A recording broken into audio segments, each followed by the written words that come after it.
Hey guys, it's me, Lungelo KM. Welcome to another amazing episode of Engineer Your Life. Yes, it's amazing. And I'm not choice. You must believe it. It's amazing.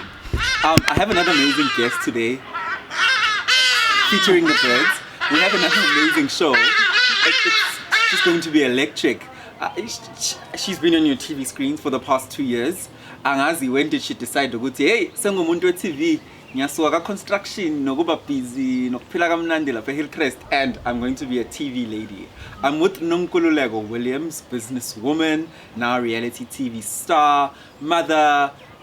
There's just amazing things we'll hear about you. So just stay tuned for this wonderful, wonderful episode of Engineer Your Life. Ngiyahleka. Sesijajiwe la I-crew bathi siyishumaya. Zisuka nje sijajiwe. Ngobani? But mina ngibona sibahle. I think we look beautiful. No, I mean like it's a relaxed, it's a holiday. It's a holiday. It's a relaxed loungewear. We're sitting at the patio. We're sitting at the patio. I think we should go to a yacht party after this. Thank you. You know, in Dubai. Like off-white, white, and Gucci. Yeah. You know. Nonku, how are you? I'm fabulous. I am that you are. highly That blessed, you are. favored and set apart and blessed. And blessed, ne? Yes. Pastor Nonku lapho. Of course. Phela umuntu ubhodla into ayidlile yabo. Ne? Yeah. Speaking of Pastor Nonku, baningi abasathukile namanje. And I don't know why, because I think people love to package spirituality in a certain form. And they think that packaging must always be presented to the world. Kanjalo. Yeah. You packaged your spirituality in a way that's authentic to you. I mean, Pastor, how has that journey been for you? And maybe let's clarify it. Who pastor? Or you serve in the church. Go back. There's different tables and seats in the table. You know. All right, I think let me put it to you like this. You speak of the word packaging. I wouldn't really call it that because ukuba pastor, it's a calling, right? So when look busy, you don't have a choice about it. I mean, I was called. Yes. I mean, not just from Fundis and all of that. I mean, I heard the audible voice of God. It wasn't a decision. It wasn't a decision. It was a calling. Yeah. And God knows how much I tried to run away from that. You know, but uNkulunkulu, I always say that God reveals himself to a human being. Aksitina, I see, like we go and like look for him. That's why I go Musa, ukwazana. So for me, he revealed himself in so many ways. And I tried to run away so many times until I developed so much love for God. I actually, because we are going Bible school is because of the longing I had in my spirit of wanting to know him and to know him. I mean, and just to was ngaye. So I remember I used to, it was distance, what you call learning. it? Distance learning. Yes. But every Wednesday I used to attend because obviously I was working. I did this while I was married when I did the Bible school. So every Wednesday I remember because I used to look forward to that 6 to 9. Which felt like 30 minutes, but it was a 3 hour. You know, so every Wednesday I couldn't wait for Wednesdays. You were one with that course. No? I was It didn't feel one. like a course. It felt like tapping into that calling. I was just tapping into that calling, and everyone thought, that I had this thing. I was so thirsty. Yes. Thirsty for Uguti, you know. I mean, obviously I'm human. Behind everything else, I'm human. So I don't like to go to, when I go out to the world, or I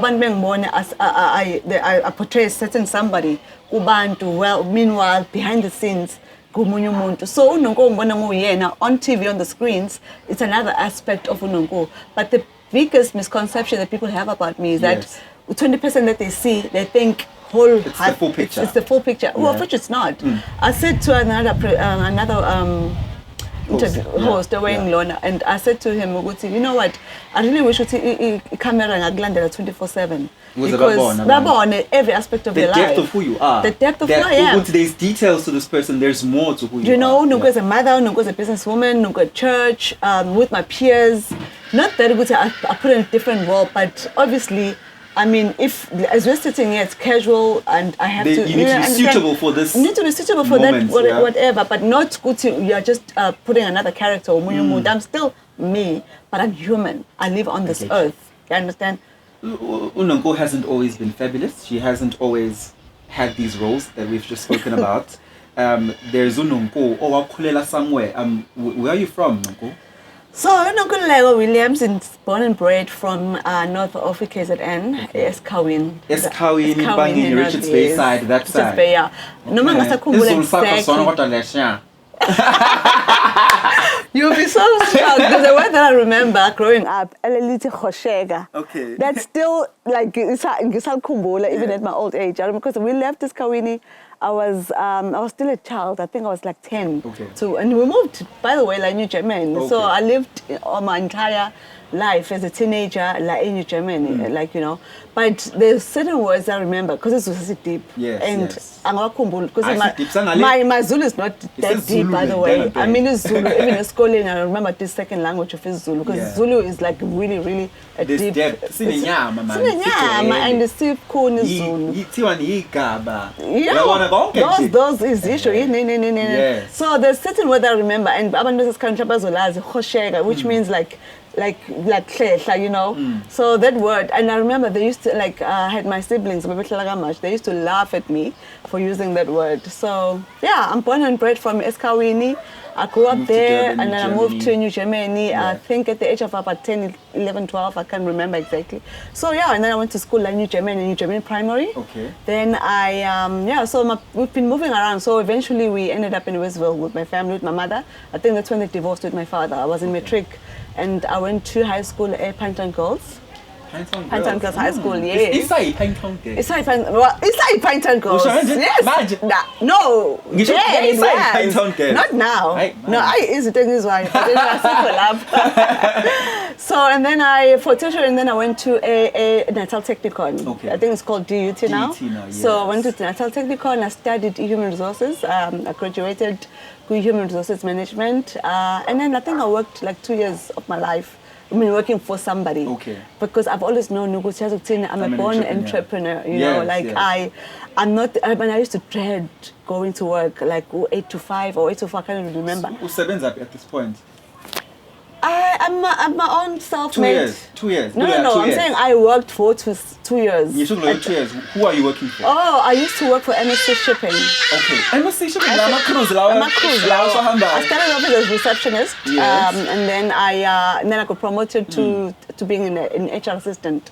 Yeah, so this is as far as I went, like in the career, in my career. But that is so bold, Nonku. From, I mean, you're young, which means you still don't have much resources, and then you say, let me go into business. I was 24 years old. You were 24 years old. I was 24 years old.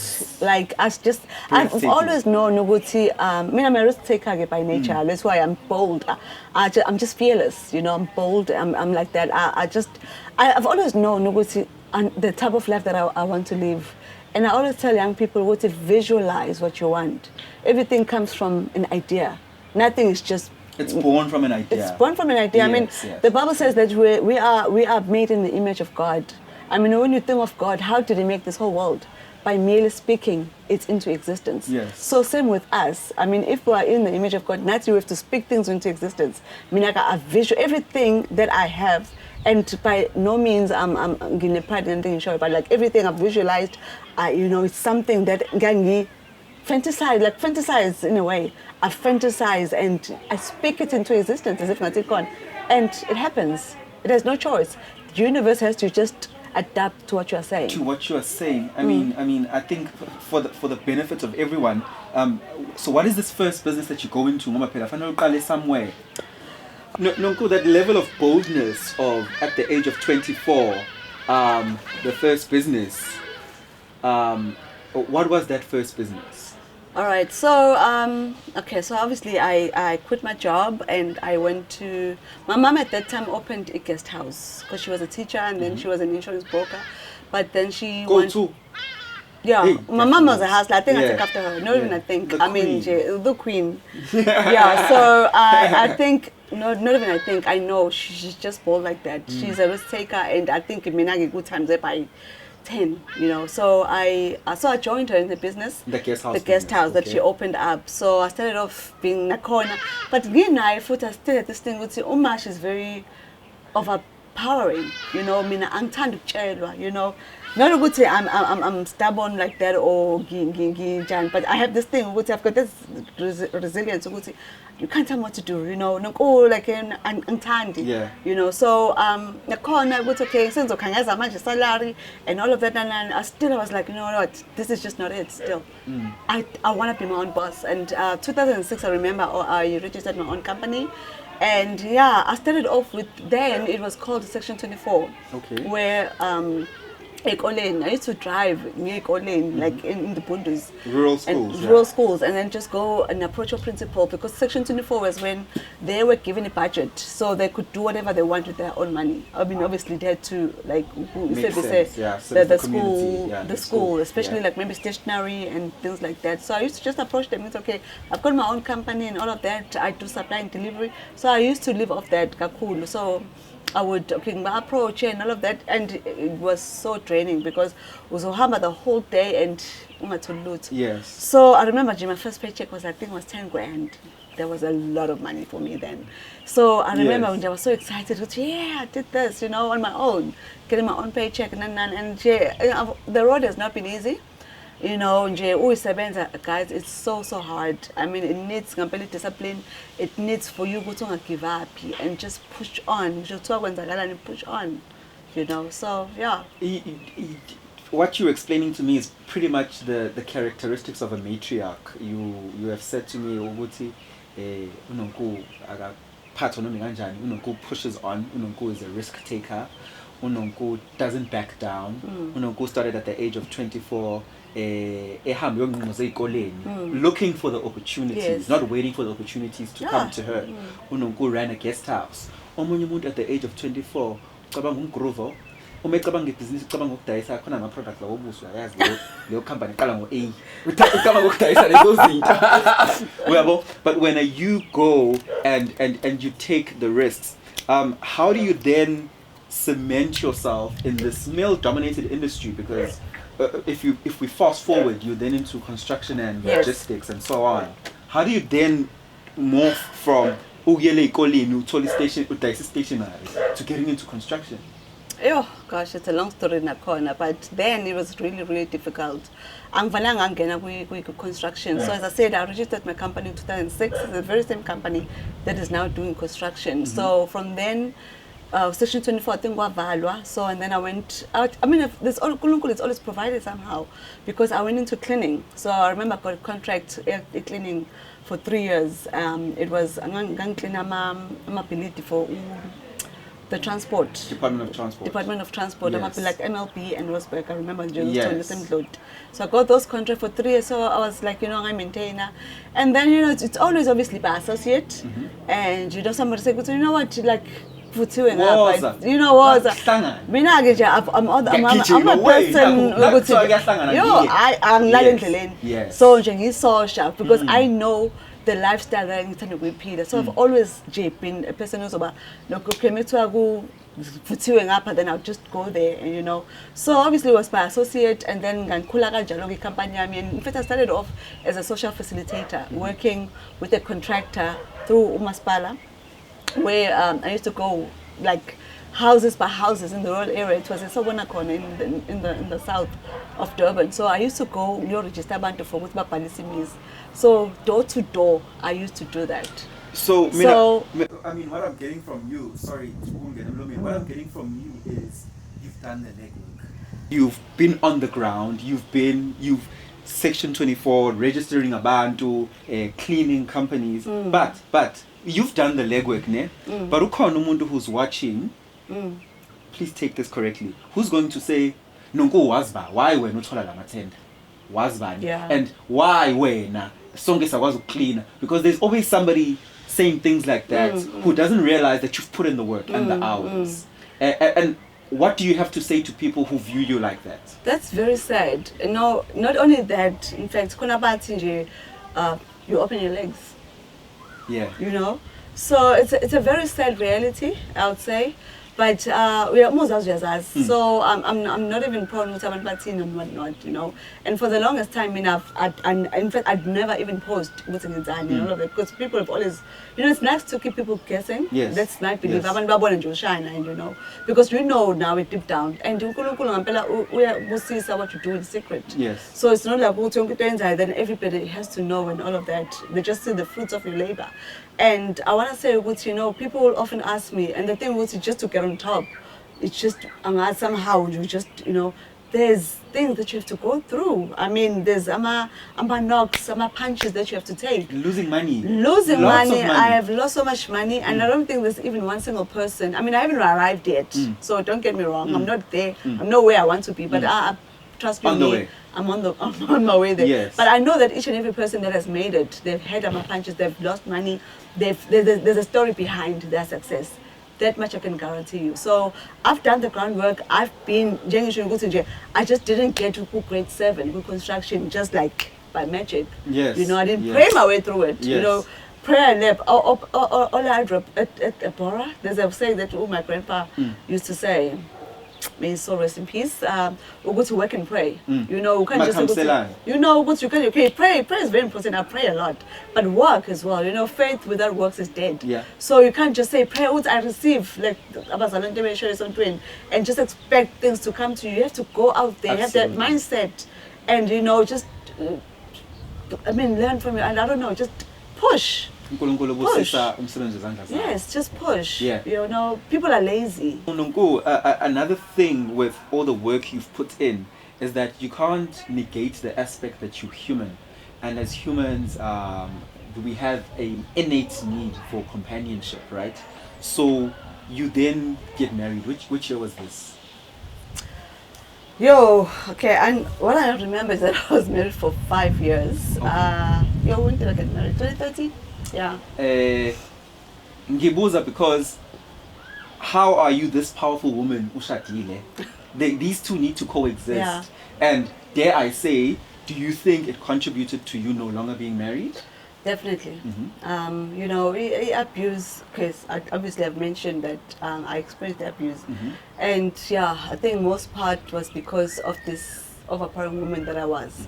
I mean, I've always been this fierce, and as I said, everything I did on my own. Even in my marriage, like putting my daughter. In fact, my mom told me this long time ago. I mean, I need to do something. Yes. So into vele inkule nayo. So definitely that was one of the contributing factors. With no, unless you are very confident in yourself as a man.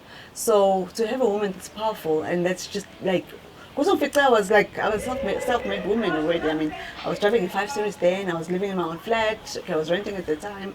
But yeah, I was just me. I mean, I had my daughter, too. So I've always been a hustler. So figure in my space with that and that resilience that I had. So obviously, any man will be intimidated, and I still suffer the same thing till this day. Yes. You know, so I think it's my weakness. I don't know, but it's a good weakness for me, because I know for a fact with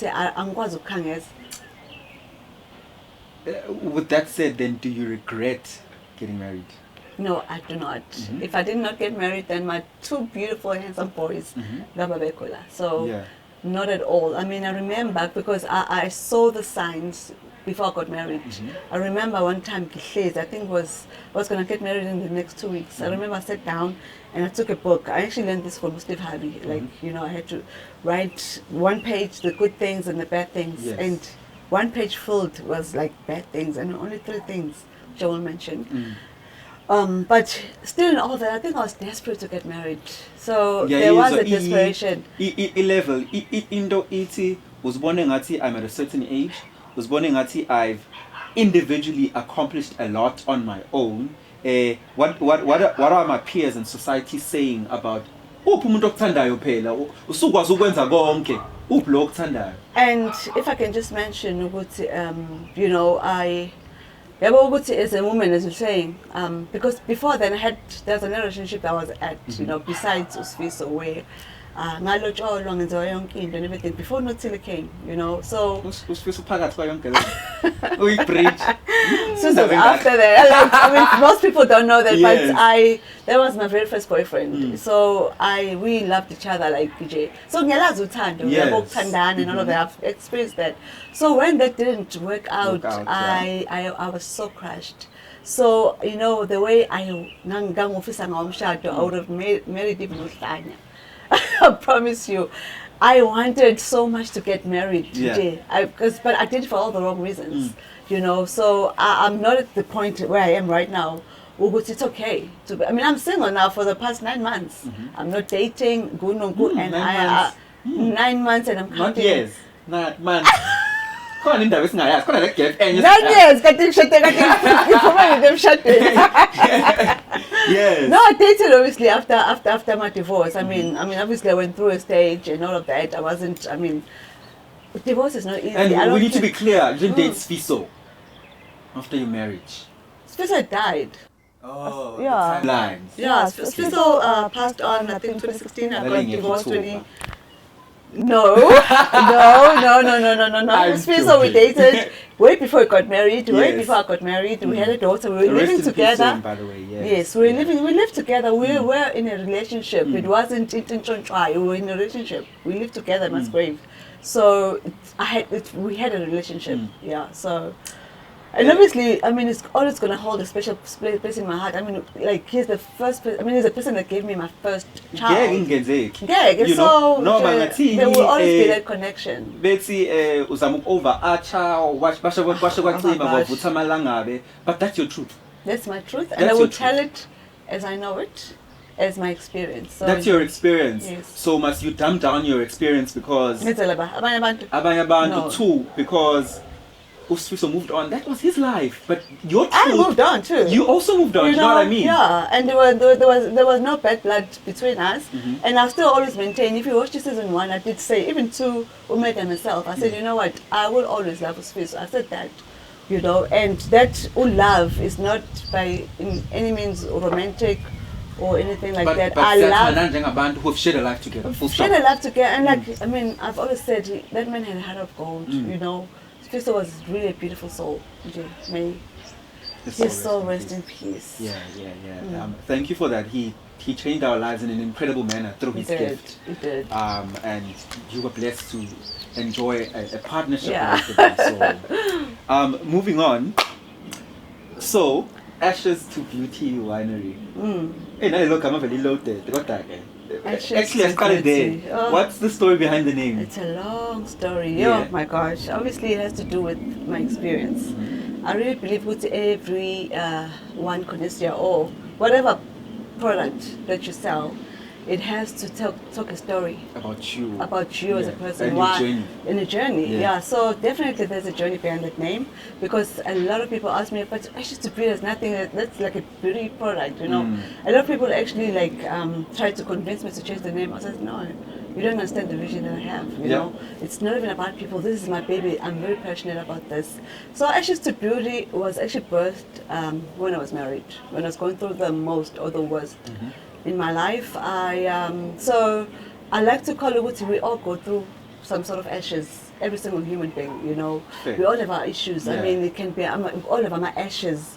So it can be ashes of finance, ashes of health.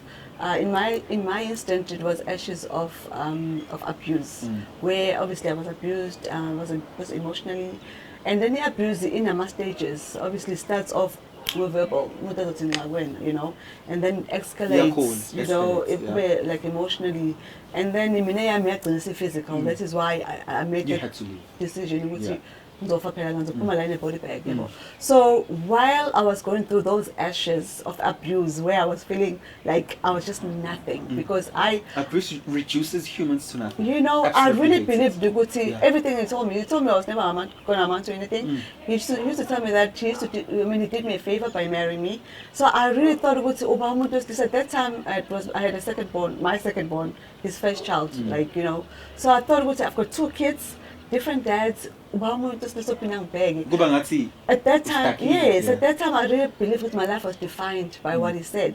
You know, I didn't know who I really was. You know, so everything I believe. So those were my ashes. Hence the And beauty now. the beauty, and then it's also derived from a scripture, you know, in the Bible, Isaiah 61, where Prophet Isaiah was actually talking and promising the people of Israel about the promise of the coming Messiah, of which is Ujesu, where the Messiah would come and take the people out of captivity and give them beauty for their ashes. Yeah. So for me, okay, that's where ashes to beauty came from. Because also in the same way, when you think of how the wine is made, because there's a farm in Stellenbosch in Cape Town where the grapes are obviously harvested, Yeah. and they fermented there and all of that. I actually I did an experience with the ladies. I remember. This is it one, if you watched it, where I took them to the actual farm. We harvested the grapes together because I wanted them to experience. Yeah, you know that did very well. So, but because what people don't understand, you know, you know, relaxing at the back of your home in a patio, wherever you are, you don't understand the process that goes. Yes. You actually the grapes or the wine itself goes through a crushing process, and the crushing process is when those women, because it's elderly women who sit in the sun and harvest the ama grapes. Because I did that, I was so burnt out, you know, from 5 in the morning. Yeah. And they earn peanuts, level band. So they harvest them grapes, they put them in buckets, and they have to fill a certain buckets every day, you know, and it goes through a process of crushing, which they have to separate them grapes, and it goes to it has to be stocked and like barrels for months on end. You know, I've got one of my selection is the Calyx, which is a blend, and it's actually matured for 18 months. Gosh. You know, so people don't understand that this end product. So hence I named my wine Ashes to Beauty, because of the ashes of what it actually takes To you get know, there, to becoming a beautiful bottle as it is. You know, and this Yes. beautiful taste that we actually have at the end of the day. Speaking of beautiful taste, you invited me to your wine tasting in Mhlanga. The cab serve is amazing. Really? It was the Calyx, that's the blend. Yeah. You had that, yeah. Yeah. That's the one for you, yeah. So no, I'm very proud of my selection. I mean, a lot of people really, really recommend it, and DJ. And what I love about my wine, it is so fruity. Mostly, like, because I've got 4 selections. I've got because for instance, I've got a Sauvignon Blanc in white, and I have a Chenin Blanc, and then in red I have Imelo, and I've got Calyx, the one that you tested. It's a blend of Cab Sauv and Imelo. So what I love about my wines is that it's fruity. It doesn't leave you with that lingering taste, you know. Like, I wasn't sick. I didn't wake up sick at all. That's the thing. Yeah. That's what I love about it. And most people will ask me, but you have sweet wine, because you know wine is an acquired taste, right? So, but not in a sense of what it tastes the M, because like for me it's whiskey. For the love of me, I can never get there, because even the smell of a whiskey, I'll be like, you know. But with the wine, as I said, it was whether you're a wine drinker or not. So mulposa, that the fruitiness of it, it just leaves you with that feeling of okay, it doesn't leave that lingering taste. That bitter taste. It's like it borders between uba dry and uba sweet. So it's We are about to near the end of our show. You've been amazing. Thank you. And before you leave, I think it's very important that we understand what the goal is, the end goal is for Nonku Williams. Who does Nonku Williams want to be remembered as? I really believe, you know, we go through things in life, not for ourselves, definitely for other people. So every experience that I had, you know, because my life speaks volumes. I mean, where I am right now. So I want to be remembered as this strong woman, as somebody who would say, okay, never give up on your dreams. And, you know, always just to press forward, you know, and also to help other people. Because, for me, to actually get out of that abusive relationship, for me, I always say this, it was Joyce Meyer. I don't know if you know her. I know her. She's a motivational preacher, on TV, you know, everything, So every time she used to preach, it was like God was speaking to me. It was that woman was just like speaking to my spirit. I see it. Joyce Meyer, also you being a woman in pastoral leadership. You know, Yes. so every time she spoke, it was like ukhuluma nami. So as I said, hence everything that we go through, it's not about us, it's about another person. So I want to go to story sami to touch other people, of which it's happening already. You know, I have so many DMs, people saying, Nonku, I've lost hope. I had lost hope, but after watching you, because at times I ask myself, but what have I said? But Unkulunkulu has got a way to say, that one word, yes. so which is relevant for that person. It's a ministry you at know, that particular point. So I know that's what I'm called for, to actually help God's people, you know, in whatever way. Because the ministry is not just to behind the pulpit and just preach and just be holier than out, you know. Yes. It's actually preaching and going out there into those people, wherever they are, and actually bring them to truth. And okay, to be qualified as God's child, like perfect, because God calls us in our imperfections. Yes. But because He's perfect, that's why we rely on Him. Ms. Nonku Williams, thank you so much for coming to my show. You've been absolutely amazing. Pleasure. I wish you all of the best. I wish you new, fresh, healthy love. If it's God's will, Yeah, I wish you more successful businesses, and I wish your life of service as well to grow, because we can be consumed a lot by that we want to do for ourselves. Yeah. But that life of service that you've chosen, where you bring feedback into the community through your pastoral services and just your community work. We see a lot of the community work that you're doing. And I just like to say cheers to Nonku Williams and greatness. Oh, cheers, thank cheers, you. cheers, cheers. Thank you so much. It's been such a pleasure.